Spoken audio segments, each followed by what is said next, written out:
Hey everyone, if you clicked on this video, that means you're interested in learning more about my beauty experiences in Seoul. Follow along so you can decide if it's worth it for you. I'll be sharing with you every part of the process, so let's dive right in with my first appointment at the famous Shangpree Spa in Gangnam.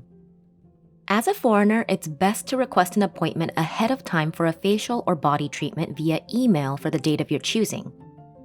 Side note, unfortunately, this is a female-only spa. The price ranges from 180,000 to 260,000 won, and there is no gratuity like most places in Korea. What's unique about this spa is that they suggest a facial or body treatment based on your specific issues during your consultation.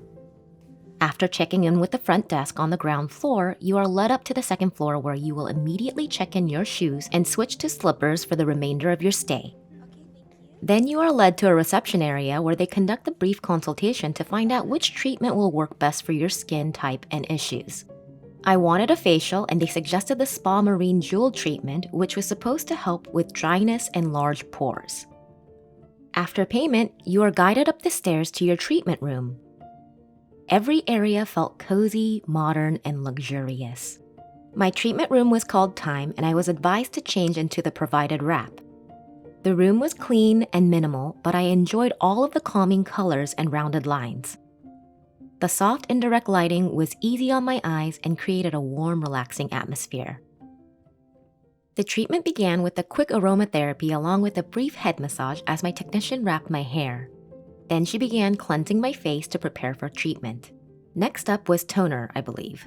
I think there was some exfoliation performed at some point, but I wasn't able to get the video of it, so I forget when this occurred. Supposedly, I had a lot of dead skin. Korea's winter had really dried out my skin, which is already prone to dryness. Then she applied a revitalizing and nourishing mask, which was very cooling. After that came the Marine Jewel Ampule with salmon DNA. It's supposed to help with anti-aging and improve skin barrier for better moisture retention. This part of the treatment also included a proprietary massage that I wasn't allowed to film. Then she prepared my face with a cheesecloth-like gauze for the Aroma Rose Ampule application.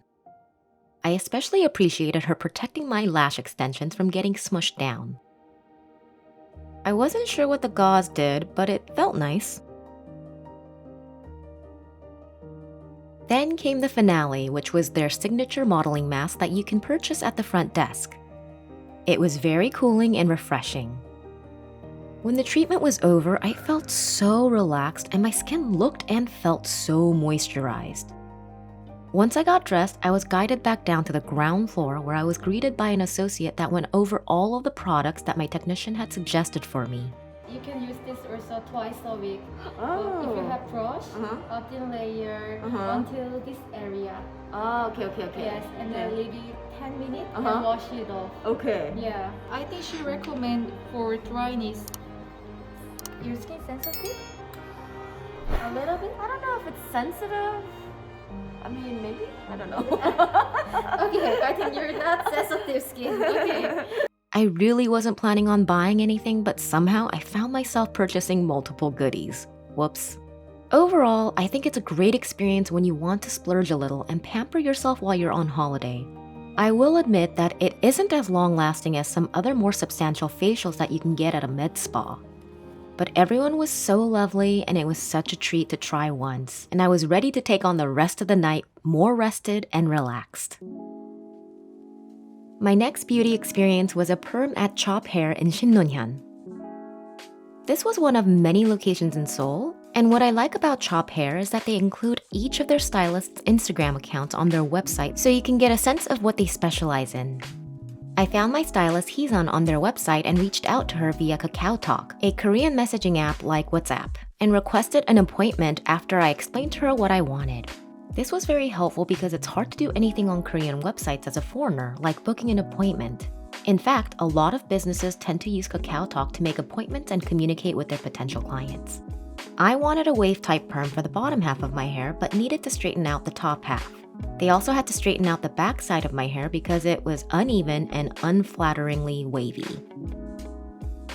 After washing my hair, Heesun and her assistant started straightening out the back. I don't think this was a full-on straightening, just enough to even things out, which took some time.